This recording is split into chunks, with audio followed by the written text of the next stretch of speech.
earlier phase of the current wave of globalization, in the 90s and the early 2000s, the view was that globalization would benefit the North, that it was the United States and Europe that would be the great winners of globalization.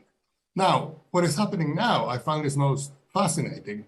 It is the United States and many European countries that are retreating from globalization. And they talk about decoupling, and they talk about, and in fact, erect barriers and all sorts of walls to impede free trade and the free movement of goods.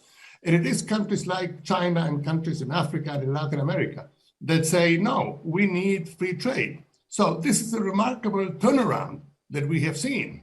It used to be that the United States was the great champion of free trade. It no longer is. It talks about fair trade. Now, that used to be the language of, third world countries. So we're living in remarkable times in which, it seems the world has turned upside down, and it is the countries from the global south that are championing free trade and globalization.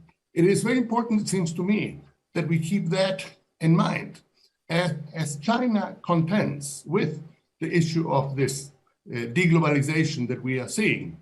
It should focus, the way I see it, on the global south and realize that that is where the big opportunities lie, and that is where the future lies. And let me give you one example that I find most remarkable.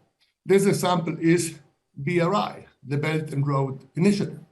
For the past, 9 years, we have seen how BRI has been criticized and decried by northern countries, saying that it is part of debt diplomacy, an effort to make countries in the global south incur debts and borrow money that they don't need and build white elephants that they don't need, and so on and so forth.